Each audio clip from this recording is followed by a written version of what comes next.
ही एक थोडीशी गंमतशीर कथा म्हणजे झालेला प्रसंग मला आठवला, तो मी आपणास सांगतो. एका फॅमिलीमध्ये झालेला हा गंमतशीर प्रकार म्हणजे एका लोखोपती माणसाने खेड्यातल्या एका गरीब शेतकऱ्याला स्वतःच्या पैशाने एक म्हैस विकत घेऊन दिली. म्हैस त्या शेतकऱ्याला खूप आनंद झाला. तो हात जोडून नम्रपणे त्या लखपतीला म्हणाला, सरकार, तुम्ही माझ्यावर मोप उपकार केले. मी आता हळूहळू करून तुमचे पैसे फेडेन. ते ऐकून तो श्रीमंत माणूस त्या शेतकऱ्याला म्हणाला, ठीक आहे, तू असे कर, आम्हाला दररोज 1 लिटर दूध देत जा. 1 लिटर दूध आम्हाला देत जा. त्या म्हशीचं दूध जे काढशील रोज, त्यातलं 1 लिटर आम्हाला देत जा.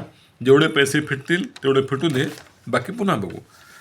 शेतकऱ्याला आणखी आनंद झाला. नगदी द्यायची गरज नाही, परस्पर फिटायला लागलेत. आता आजच्या काळात दुधाचा भाव 60 रुपये लिटर धरला, 60 रुपये, तर महिन्याचे 1800 रुपये होतात. शेतकरी दररोज दूध आणून देऊ लागला. 1800 रुपये महिना याप्रमाणे पैसे फिटत चालले होते. पण झाले काय की लवकर पैसे फिटावे म्हणून त्या माणसाने शेतकऱ्याला रोज 2-2 लिटर दूध टाकण्यास सांगितले. म्हणजे आता 3500 रुपये महिना कटत चालला होता. शेतकरी खुश झाला. आता गंमत अशी झाली की एवढे मोठे दूध 2 लिटर रोज हे संपावे तरी कसे? त्या लखपतीच्या घरच्या लोकांना प्रश्न पडला. बरं, त्या दुधामुळे घरात बाकीचे आयटम्स करताही येईनात. रोज दूधच खायचे.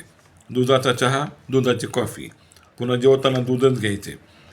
अहो, माणसाला कधी फळभाज्या खाय वाटतात, पातळ भाज्या खाय वाटतात, कधी आमटी, कधी वरण, कधी तेलाचे खमंग पदार्थ. हे काहीच बनवता येईना, कारण ते काही केलं की पुन्हा दूध शिल्लक राहायचं. पुन्हा दुसऱ्या दिवशी दूध आहेच. सगळ्यांनाच आता कंटाळा आला त्या दुधाचा. खाऊन खाऊन किती दूध खावे रोज? थोडा बदल पाहिजे का नको? आता माणसाला कसं मधून खाण्यात थोडा चेंज असा वाटतो, हो ना. पण चेंज करावा तर पुन्हा दूध शिल्लक राहिलं. आता म्हशीची किंमत किमान 50,000 रुपये जरी धरली, एक जवळपास 50,000 रुपये जरी धरली, तरी ते कधी फिटावे 50,000? मग काय रोज बासुंदी खीर खायची का? दररोज केळीचं शिकरण करायचं का? बरं, तसं केलं तरी दूध संपेना. आणि त्या दुधाचे लोन फिटेपर्यंत मालक घरामध्ये दुसरे काही करू देईना. त्याला आपण पैसे दिले ते फिटले पाहिजेत, दुसरं काही करू नका.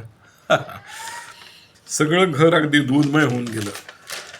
तर या ठिकाणी सांगायचं काय की बाकीच्या काही घरामध्ये लोकांना दूध मिळेना आणि इथे दूध संपेना.